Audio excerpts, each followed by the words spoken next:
Ravi Bhalla is the first Sikh mayor of New Jersey and Hoboken's 39th mayor and was elected on November 7, 2017. Born and raised in New Jersey, Mayor Bhalla is a 17-year resident of Hoboken and an 8-year member of the Hoboken City Council. Ravi received his undergraduate degree from the University of California at Berkeley. Upon graduation, he also attended the London School of Economics and earned a Juris Doctor degree from Tulane Law School in New Orleans. Ravi earned national recognition in the New York Times for his legal advocacy after suffering a violation of his own constitutional and civil rights during a jail visit to a client. The incident motivated Ravi to lead a successful campaign to reform the federal government's visitation policies at correctional facilities nationwide. Ravi ran and won his first council seat and worked tirelessly to promote his message of restoring honesty, professionalism, and fiscal responsibility to Hoboken. Ladies and gentlemen, the Mayor of Hoboken, Ravi Singh Bhalla. Thank you very much for that flattering video. And I also want to thank the Sikh American Chamber of Commerce, Ankar Singh, Yadvinder Singh, Sunny Singh, his better half Cam, Gundeep, everyone that really makes this happen. As you said, this just doesn't happen overnight. It happens with a lot of blood, sweat, and tears to bring the community together, to empower the community. So it's a real credit to the Sikh American Chamber of Commerce, and it's very humbling to be here in this event. So I would add that I agree with everything that Jaydeep said in terms of the secret sauce. I don't think there is a secret recipe in politics in terms of breaking barriers. But my journey as a Sikh American really, I feel, began with my father, with myself. He was an immigrant from Punjab, and he came to this country for an education. And he came here in the early 60s. And a story that my father tells me is that when he first came to the United States, he arrived at Kennedy Airport, and he was enrolled in a PhD program at Penn State University. So on the ride there to Pennsylvania from New York, the person who was giving him a ride said, as they got closer to the campus, before we arrived at the campus, we have to make one stop. We just had to go to the barber shop to make sure you take off your buggity and beard so that you fit in with the students. You have to blend in. And that was, I think, for my father, it's a very interesting question of whether or not you really needed to do that in order to break barriers. My father had a choice. There's a fork in the road. Is there a conflict between being a Sikh and being an American? Is being a Sikh an impediment to being successful in this country? Do I really need to go to the barbershop and integrate, or can I be a Sikh and succeed?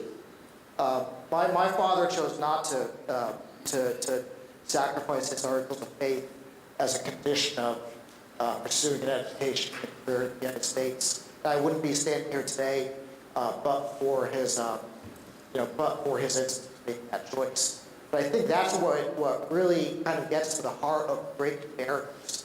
When I first, my time is a little bit limited, so I'm going to be brief. But running for office is not easy. I live in Hoboken, New Jersey, mayor of Hoboken, and I first ran for city council. So becoming mayor is not something that you become sort of overnight. It takes a lot of hard work, it takes a lot of persistence, a lot of dedication. You don't just kind of run and win. So when I started, it was really a decade-long journey. I decided to run for the town council. And people said, how many Sikhs live in Hoboken? And I said, well, it's me and my wife and my brother. They said, well, how many Indians are in Hoboken?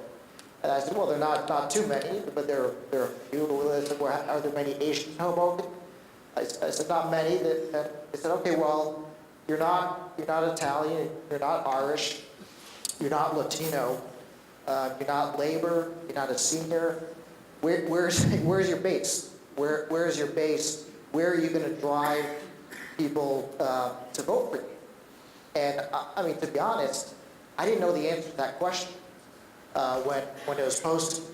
I didn't know whether or not being a Sikh would be an asset or a liability to be successful in this country. But what I did was I instilled Sikh values into that campaign for office. And one of those values of being a Sikh is working hard and working honestly. And that's what I did day in and day out when I ran for city council, and then 8 years later when I ran for mayor, is that work ethic that we as Sikhs, as Punjabis have of working and working honestly.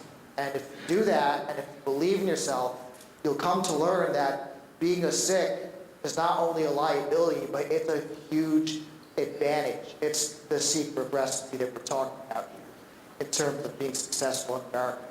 So I don't think I could have been, or I could be where I am, but not for my Sikh. And that's what I let myself, I use that to drive everything I do. And I think that is something, whether you're in business, whether you're in politics, whether you're in engineering, whether you're a physician, Sikh values are also American values. So there's this symbiotic relationship as well between being a Sikh and being American. The ideas that our Sikh gurus had came about through the founding fathers centuries ago. Centuries before the founding fathers came up with the Constitution, Guru Nanak was preaching the same principles, but they included equality for women. They included equality for everyone. It didn't exclude people based upon caste or race. We said everyone is equal. So we have a very progressive belief system in terms of our faith, and it's very consistent with who we are as Americans. So my message to you in terms of breaking barriers is be proud of who you are as being a Sikh, and know that that is a critical element of what's going to get you to be able to elevate to even further grounds. So thank you very much.